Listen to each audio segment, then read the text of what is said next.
I'll select a date here. It's November. Select a date here. It's November. We'll select the 22nd. We'll say that we're going to ship it on the 21st. I'm going to go ahead and confirm that. Now this puts me into my product selection, and where I have my basic categories, and then once I choose a category, it allows me to select a subcategory. I'm going to select that area. Here's my choice of items. I'm going to select these items right here, and I can add or subtract. Now I add those selected items. Here I have the ability to change my quantities if I want and assign a discount. Or I can delete one, or I can go back. Here's an override for the product price in the rental ticket. This was something that was done in earlier programming. We never deleted it. We never use it. So I'm going to just keep adding selection, and I'm going to take it up to 4 this time. I'll take the first one and give it a 10% discount. And now I'm going to confirm the product list. It now takes me to my ship screen, where this is the freight miscellaneous. I'm going to select FedEx. I'll put a price of $123 in there. I'll click outside the box to get the price. I'll put my airway bill number in, and I'm going to put this as will call because they'll pick it up at will call. And then I'll put a note in my shipping that will appear on the packing slip, and rental sales order information, custom critical, and here I'm going to put in some internal notes. This is a hot shipment. Now this will not appear on anything other than in the notes for the rental sales order that can be printed out. Going to confirm that.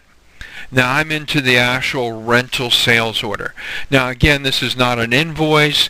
This is nothing but an exchange document that will continually update as items are returned, received, or damaged, or terminated. Here you see the quote. Once I do a quote and approve the quote, then it becomes new. Once it becomes new, you'll see a ship up here. That means, and it's shipped. That means that it's open, and then once it's been returned, it's considered closed. So those are the 4 different statuses that we have. Here I have the ability to edit all of my functions, and you'll see me use these in a little bit. Here's the quote approved. I'm going to generate a quote on these items right here in a bit. And this is a quote list here where I can upload and manage documents, and we'll do this in a second. We'll add one. Here's where I can print a hard copy. Here's where I can copy that rental ticket.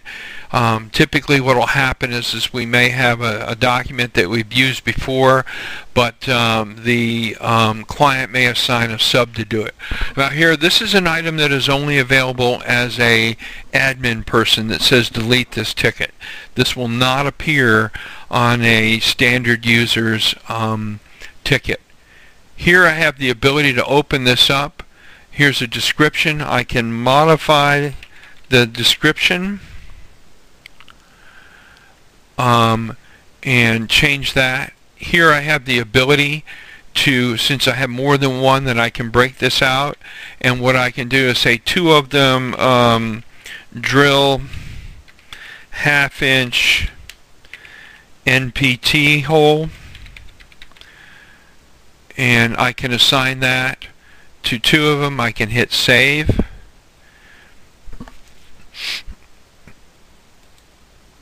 The other thing is that I can take and change the cost on a recurring here as well. Let's take another item that's 4. Broke them off. I'm going to change description, and you'll see where this will apply in a minute. And I'm going to click on this. I'm going to take 2 of these, and I'll put them on a different recurring rate.